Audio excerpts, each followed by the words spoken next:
CDC가 일부 면역력 저하자들에 대해 코로나19 백신 4차 접종 지침을 내놨습니다. 조기 투표가 실시된 지 4월 만에 뉴저지 주민 5만여 명 이상이 투표하는 등 선거 참여 열기가 뜨겁습니다. 본선거를 앞두고 조사된 여론조사에서 유권자의 과반수 이상이 에릭 애덤스를 지지하고 있는 것으로 나타났습니다. 최근 뉴욕시에서 아이들이 스쿨버스를 너무 오래 기다리거나 잘못된 장소에 하차되는 등의 문제가 발생해 학부모들의 원성이 커지고 있습니다. 한국관광공사 뉴욕지사가 현지인들을 대상으로 오징어 게임 체험 행사를 개최했습니다.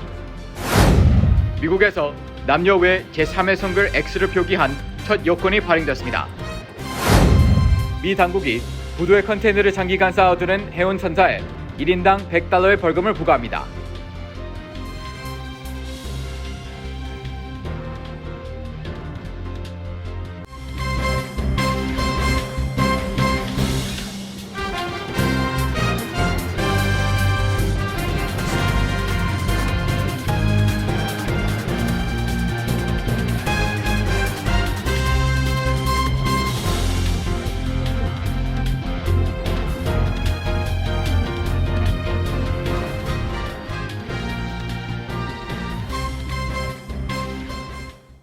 여러분 안녕하십니까? KBTV 뉴스9 이창원입니다. 미국이 이젠 일부 면역력 저하자들에 대해 코로나19 백신 4차 접종 지침을 내놨습니다. 첫 번째 소식 김문지 기자가 전해드립니다. 어제 질병통제예방센터 CDC가 발표한 새로운 내용에 따르면 화이자와 모더나 백신을 맞은 사람들 중 3차 접종에도 항체가 충분히 생성되지 않은 일부 면역력 저하자들에 대해 백신을 한 차례 더 접종할 수 있게 될 것이라고 밝혔습니다. CDC는 3차 접종을 추가 접종으로 4차 접종을 부스터샷으로 분류했습니다. 3차 추가 접종은 1, 2차 접종을 완료했음에도 면역이 충분히 형성되지 않아 일정 수준까지 항체를 끌어올리려 접종을 한 번 더 하는 조치로 간주하며 4차 부스터샷은 3차 접종 후에도 바이러스에 대응할 만큼 충분히 강한 면역 반응을 갖추지 못한 이들을 대상으로 이뤄지는 것으로 간주했습니다. 투여 용량 또한 3차 추가 접종은 앞선 2회 분량과 동일하지만 4차 부스터샷은 앞선 3회분의 절반이 됩니다. 투여 시기는 모두 최소 6개월이 지나야 한다는 점에서 동일합니다. KBTV 뉴스 김은지입니다. 뉴저지 본선거 참여 열기가 뜨겁습니다. 조기 투표가 실시된 지 4월 만에 5만여 명 이상이 참여한 것으로 나타났습니다. 우편 투표율도 40%에 육박하고 있습니다. 김세현 기자의 보도입니다. 뉴저지주 선거관리위원회에 따르면 25일 기준 조기 투표에 참여한 유권자가 5만 2,432명으로 집계됐습니다. 이 가운데 민주당 등록 유권자가 2만 5,204명, 공화당 등록 유권자가 1만 6,779명, 무소속이 1만 243명으로 조사됐습니다. 11월 2일 본선거를 위한 뉴저지 조기 투표는 올해 첫 도입됐으며 지난 23일부터 시작해 31일까지 진행됩니다. 한인들이 많이 거주하는 버겐 카운티에는 포트리, 파라무스, 해켄색, 마와, 러더포드, 가필드, 티넥, 리버베일, 우드클립 레이크 등 9곳의 조기 투표소가 설치돼 운영 중에 있습니다. 버겐 카운티에 사는 유권자는 버겐 카운티 내 조기 투표소에 방문해 투표할 수 있으며 위치는 선관위 웹사이트에서 할 수 있습니다. 조기 투표 운영 시간은 오전 10시부터 오후 8시까지며 31일 일요일에만 오전 10시부터 오후 6시까지입니다. 생각보다 더 많으신 분들이 관심을 기울여 주시고 투표했다 이러신 분도 계시고요. 지금 또 투표소 열린데 가셔서 부지런히 투표하시는 분도 계시고 11월 2일 다음 주 화요일을 기다리시는 분들도 많이 계십니다. 지금 무엇보다도 우리 주민의 권익을 다시 찾는 것이 굉장히 중요합니다. 거기에는 교육이 들어있을 거고 또 우리 상권이 보호되어야 되기 때문에 여러분들의 목소리가 우리 타운의 발전과 개혁을 위해서 꼭 필요하니까. 한편 우편 투표로 선거에 참여한 유권자 수도 25일 기준 39만 842명으로 조사됐으며 민주당 등록 유권자가 25만 2,943명, 공화당 등록 유권자가 7만 6,994명으로 나타났습니다. KBTV 뉴스 김세현입니다. 차기 뉴욕시장 자리를 놓고 민주당 에릭 애덤스와 공화당 커티스 리와 후보가 맞서고 있는 가운데 유권자의 과반수 이상이 에릭 애덤스를 지지하고 있는 것으로 조사됐습니다. 뉴욕주에서 지난 토요일부터 11월 2일 본선거를 위한 조기 투표가 진행되고 있는 가운데 지난 월요일까지 뉴욕주 유권자 4만 5천여 명이 투표권을 행사한 것으로 조사됐습니다. 픽스11 뉴스와 애마존 칼리지가 공동 진행한 설문조사에 따르면 현재 뉴욕시 유권자 가운데 61%가 에릭 애덤스를 그리고 25%가 커티스 리와를 지지하고 있는 것으로 조사돼 에릭 애덤스 승리가 유력시 되고 있습니다.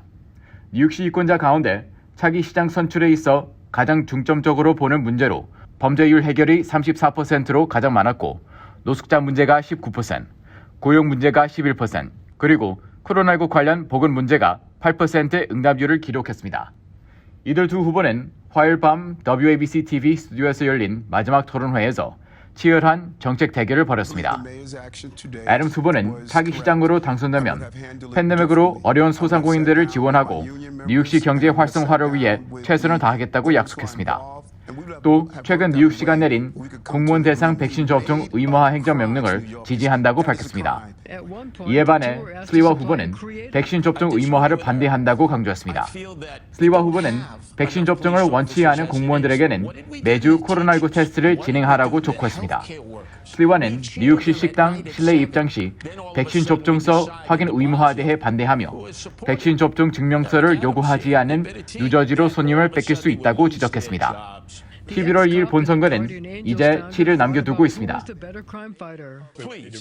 최근 뉴욕시 학부모들은 곳곳에서 혼선을 빚는 스쿨버스 문제로 불만을 호소하고 있습니다. 아이들이 예정된 시각보다 수시간 늦게 하차하거나 기사가 아이들을 잘못된 장소에 하차시키는 등 혼란스러운 일들이 발생하고 있기 때문입니다. 보도에 김은지 기자입니다. 가을 학기가 시작된 지 한 달이 넘었지만 일부 뉴욕시 학부모들은 스쿨버스의 시스템이 정돈되지 않았다며 분노를 표하고 있습니다. 자녀들의 스쿨버스를 1시간 이상 기다려야 함은 일수, 스쿨버스에 대한 학부모들의 신뢰가 바닥을 치고 있습니다. 지난 화요일 우란다 사무엘시는 뇌성마비를 앓고 있는 11세 아들이 예정된 하차 시간보다 2시간 늦게 도착했다고 말했습니다. 아이의 엄마는 연락이 안 되는 아들에게 무슨 일이 일어났는지 걱정해 미칠 뻔했다고 토로했습니다. 아들은 집에서 10분 거리에 있는 퀸즈 베이사이드의 P993 학교를 다니고 있지만 그녀가 아침 일찍부터 일하기 때문에 직접 데려다 줄 수가 없어 그의 동생이 형의 스쿨버스를 함께 기다립니다. 칼리지 포인트에 사는 산드라 부셸리 씨도 11세 아들이 자주 늦는 스쿨버스 때문에 빈번히 학교에 지각한다고 말했습니다. 너무 심할 경우에는 우버를 타라고 하지만 한 번 오갈 때마다 드는 우버 비용은 40불로 매일 감당해내기에는 큰 돈입니다. 학부모들은 학교 측과 스쿨버스 회사, 교육부 등에 불만을 제기했지만 돌아오는 답은 없었습니다.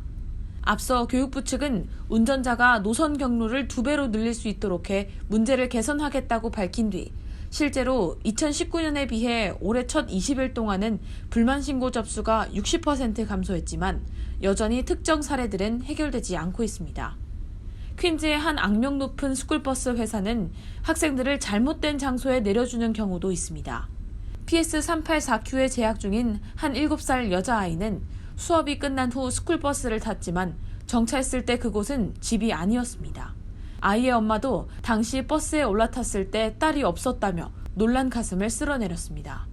퀸즈 롱아일랜드 시티의 그랜파 버스 회사는 지난 2018년 한 운전기사가 길을 잃는가 하면 일방통행 표지판을 위반하고 아이들에게 안전벨트를 매지 못하게 해 논란이 된 바 있습니다.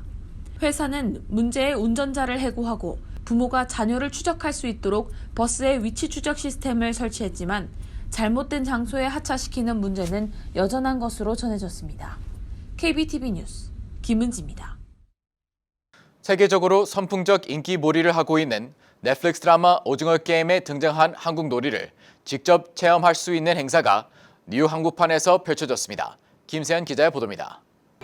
한국관광공사 뉴욕지사는 26일 미국 현지인들 80명을 초청해 맨하탄에서 오징어 게임과 함께하는 뉴욕 속 한국 여행 행사를 진행했습니다.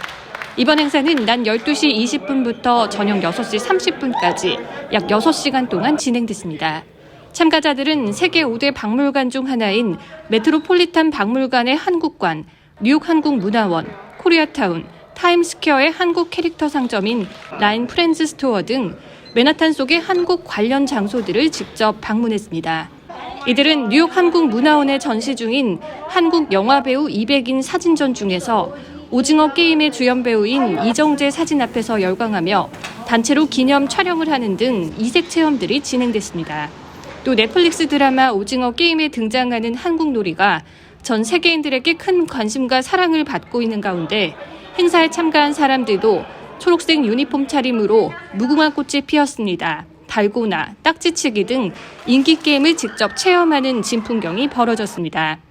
오후 4시께 진행된 달고나 뽑기 게임에서는 드라마와 비슷한 복장의 진행 요원이 손에 든 빨강, 노란, 하늘색, 녹색 안내판 앞에 줄을 선 참가자들에게 네모, 세모, 별, 우산 등 4가지 모양의 달고나를 나눠주기도 했습니다. 드라마 속 성기훈 역의 이정재처럼 혀로 달고나를 핥거나 라이터로 바늘을 달고 조심스럽게 떼어내는 참가자도 있었으며 한 참가자는 너무 긴장됐지만 8분 동안 혀로 핥아 해냈다며 기쁨을 감추지 못하는 모습을 보이기도 했습니다. Really interesting to, be hands-on and actually experience these things that are from not just the TV but from like Korean culture. So it made me understand more, definitely. This game was the best. I have never had to put this much energy in something, and this was a lot of fun. I didn't think I'd be good at it, but I did pretty well. 드라마에 나왔던 것처럼 서바이벌 방식으로 게임을 진행해 마지막 결승까지 오른 2인에게 딱지치기로 최종 승자를 선정하고 우승자에게 한국행 왕복 항공권이 수여됐습니다. Red light, green light was one of my favorites, to be fair. It was so much fun. I felt as if I thought I moved, but I didn't. I'm glad I wasn't caught out. I was trying my best, but I had so much fun with all the events, all the games. Yes, I'm going to Korea. I have my passport already set. It's all set to go, and I'm going to go. 한국관광공사 박재석 뉴욕지사장은 80명의 참가자를 모집하는 행사에 3,115명이 신청해 실제 오징어 게임 열풍 인기를 실감했다며 드라마 이후 한글과 한국 음식 등 한국 문화 전반에 대한 호기심이 절정에 오른 상황에서 미국 현지인들에게 한국 관광에 대한 관심을 증대시키기 위해 기획하게 됐다고 밝혔습니다. KBTV 뉴스 김세연입니다. 미 국무부가 남녀 외 제3의 성별 X를 표기한 첫 여권이 발행됐다고 밝혔습니다. 이 조치는 여권이나 해외 출생 영사 보고서를 신청할 때 신청자가 성별을 자유롭게 선택할 수 있는 제도를 마련한 것입니다. 김문지 기자가 보도합니다. 오늘 미 국무부는 성별 중립을 뜻하는 X 표시가 된 첫 여권을 발급했으며 내년에는 이 선택권을 더 폭넓게 제공할 수 있을 것이라고 밝혔습니다. 이는 미국 내 성소수자들의 인권을 긍정하고 증진시킨 중요한 이정표로 평가되고 있습니다.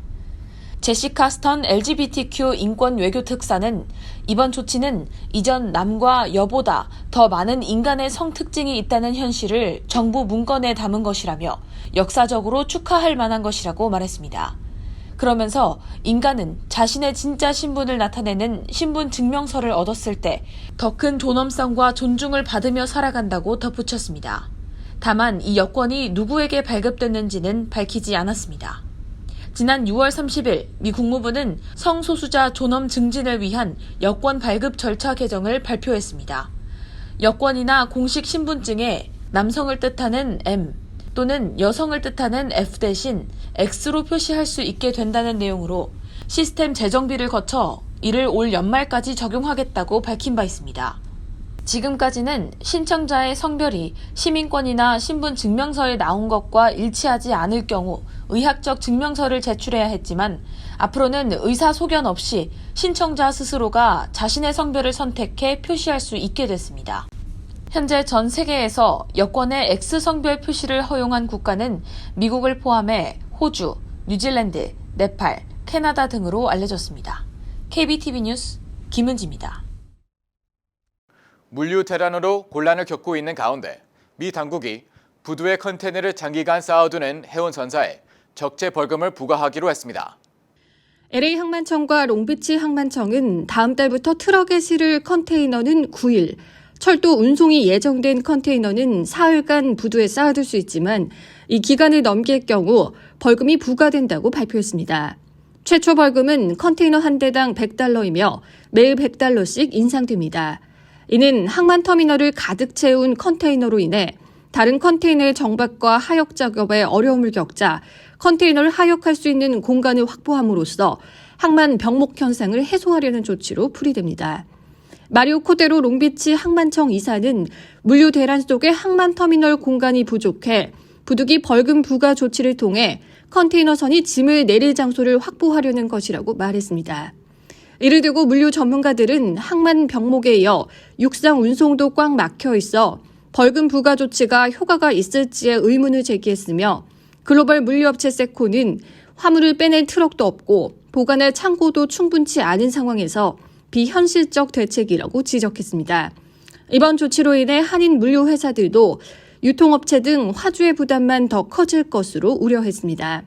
필릭스 로지스틱스 관계자는 현재 트럭 기사 부족으로 육로 운상도 병목 현상이 발생해 컨테이너 화물을 부두에서 빼내지 못하고 있는 상황이라면서 해운선사가 벌금을 화주들에게 전가할 가능성이 있다고 말했습니다.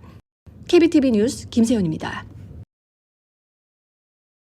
뉴 밀레니엄 뱅크에서 SBA 론 빅 프로모션을 실시합니다. 첫째, 클로징 기준 융자 금액 3%의 SBA 보증 수수료를 면제해드립니다. 둘째, 향후 3개월 동안 원금과 이자를 대신 내드립니다. 셋째, 최소 10% 다운으로 건물 구입과 융자 신청이 가능합니다. 위 내용은 SBA 승인을 대상으로 하며 모든 대출자가 자격이 되는 것은 아닙니다. 본 혜택은 2021년 9월 30일까지이며 SBA에 의해 조기 종료될 수 있습니다. 기타 약관과 조건이 적용되며 프로그램과 약관과 조건은 예고 없이 변경될 수 있습니다. FDIC 멤버 앤 이퀄 하우징 렌더. 메디케어 정보를 한눈에 확인할 수 있는 한국어 핸드북이 발간됐습니다. 연방 메디케어 메디케이드국은 메디케어 안내서 메디케어 앤 유를 한국어와 중국어, 베트남어 등으로 이용할 수 있게 됐다고 발표했습니다. 메디케어 핸드북을 통해 메디케어 가입 방법과 프로그램 혜택, 보장 옵션, 권리 등에 대한 정보를 확인할 수 있습니다. 메디케어 가입 기간은 지난 10월 15일부터 12월 17일까지며 한국어 핸드북은 메디케어 웹사이트에서 다운로드하거나 전화로 주문할 수 있습니다. 뉴욕시 대중교통 1일 이용객 수가 코로나19 팬데믹 이후 최고치를 기록하며 326만 명을 넘어선 것으로 나타났습니다. 메트로폴리탄 교통공사가 발표한 자료에 따르면 지난 21일 하루 뉴욕시 전철과 버스, 롱아일랜드 레일로드, 메트로 노스 등을 이용한 승객이 326만 4,278명으로 조사됐습니다. 이는 많은 사람들이 출퇴근과 공연, 스포츠 경기 관람, 식사 등을 위해 대중교통을 이용하고 있는 것으로 드러나 팬데믹 이전의 일상으로 복귀하고 있는 긍정적인 신호로 풀이됩니다. 뉴욕 한인 변호사협회가 오는 11월 2일 법률 상담 행사를 진행합니다.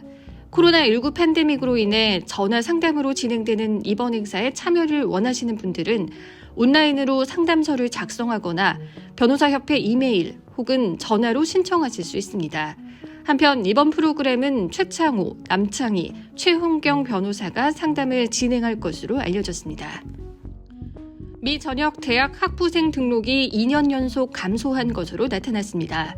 26일 교육 관련 조사기관 전국 학생 클리어링 하우스가 집계한 자료에 따르면 9월 23일 기준 가을학기 학부 등록생이 전년 동기보다 3.2% 감소한 것으로 조사됐습니다.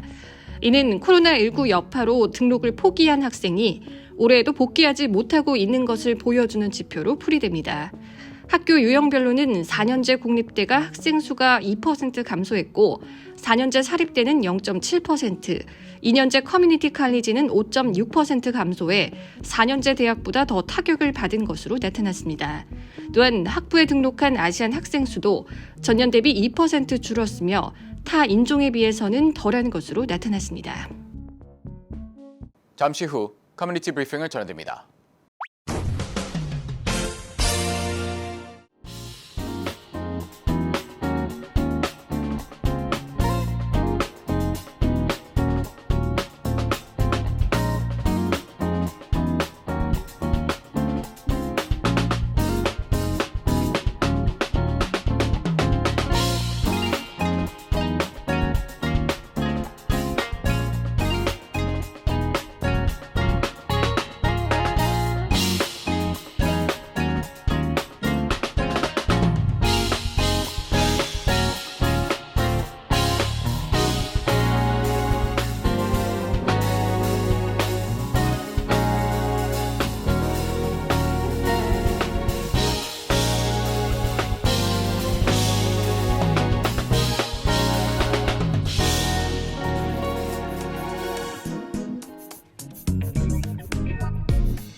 이어서 환율과 증시 전해드립니다.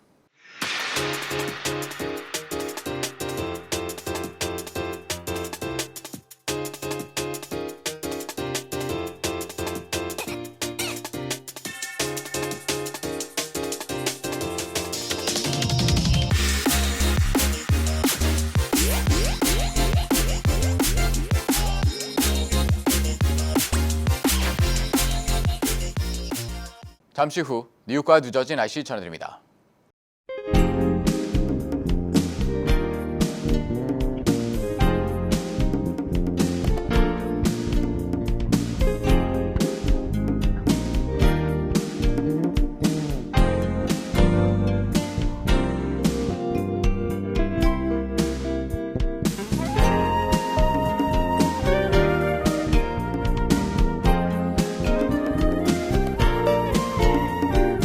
KBTV 뉴스 9 마칩니다. 오늘도 시청해주셔서 감사합니다. 편안한 밤 보내시기 바랍니다.